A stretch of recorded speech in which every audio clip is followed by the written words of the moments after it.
नमस्कार दोस्तों, स्वागत है आपका हमारे YouTube चैनल में। कहानी में आगे बढ़ने से पहले आप हमारे चैनल को सब्सक्राइब कर लें और बेल आइकन पर क्लिक कर लें ताकि आने वाली नई कहानी की नोटिफिकेशन आपके मोबाइल पे सबसे पहले पहुंचे। तो चलिए बढ़ते हैं कहानी की ओर। आज की कहानी है बेटा जो देर से पैदा हुआ। ये अश्मीय लोक कथा है।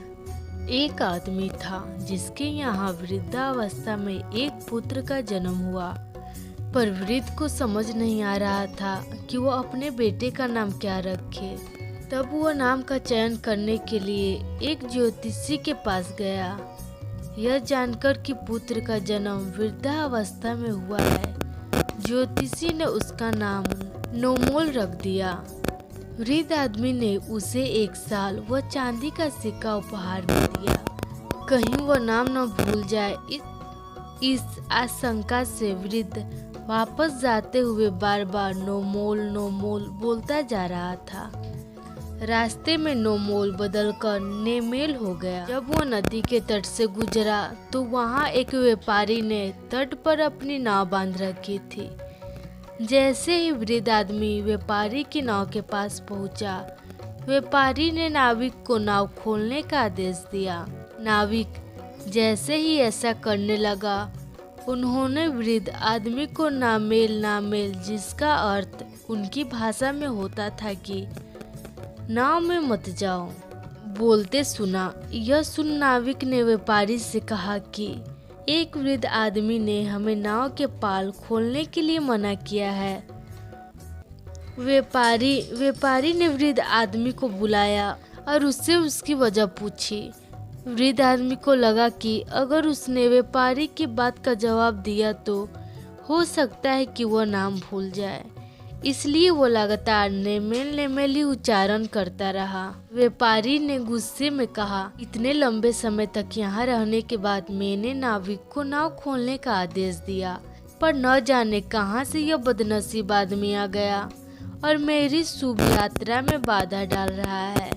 इसके हाथ इसके पीछे बांध दो और इसकी खूब पिटाई करो। पीटने के बाद वृद्ध आदमी नेमेल भूल गया और उसकी जगह नोहो बोर होल बोलता बोलता चलने लगा। इस शब्द का अर्थ होता है छेल छबीला। उसी समय एक आदमी खूब सज धज कर शानदार कपड़े पहने वहां से निकला। उसे लगा कि उसका मजाक उड़ाया जा रहा है, क्योंकि उसने बहुत तड़क भड़क वाले कपड़े पहने हुए थे। यह सोच उसने अपनी छड़ी से उसे खूब मारा।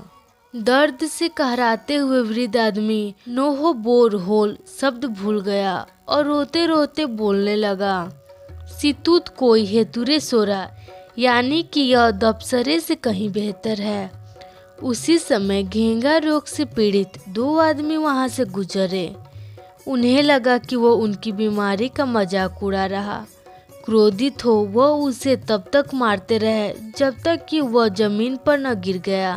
दर्द से कहराता किसी तरह लड़खड़ाता हुआ वह वृद्ध आदमी घर पहुंचा।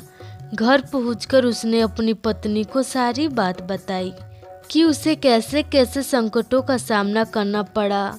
उसने दुखी होकर कहा, ठीक है, जो हुआ सो हुआ, अब मुझे वो नाम बताओ जो ज्योतिषी ने बताया। वृद्ध आदमी बोला, बार बार जो मुझ पे प्रहार हुआ है उसकी वजह से मैं नाम भूल गया।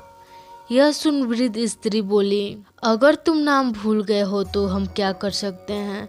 कोई बात नहीं, अब बेटे का नाम रखने की बात हम यहीं ख़त्म कर देते हैं। अब हमें अपने भूमि के टुकड़े पर खेती करने की बात पर ध्यान देना चाहिए। जाओ और जाकर नोमोलिया मतलब नरम चावल के पौधे को रोपो। नोमोलिया शब्द सुनते ही वृद्ध आदमी को अपने बेटे का नाम नोमोल याद आ गया। तब वो गुस्से से अपनी पत्नी को बोला, अगर तुम्हें बेटे का नाम पता ही था, तुमने मुझे इतनी यातना और पिटाई सहने पर मजबूर क्यों किया। यह कहकर वृद्ध आदमी अपनी पत्नी को जोर जोर से डांटने लगा। उसका क्रोध उसकी पत्नी ने उससे माफ़ी मांगी और फिर समझाया कि उसे वास्तव में वह नाम नहीं पता था जो ज्योतिषी ने सुझाया था। वृद्ध को भी तब अपनी गलती का एहसास हुआ। वृद्ध आदमी ने अपने पुत्र का नाम नोमोल रख दिया और खुशी खुशी रहने लगा।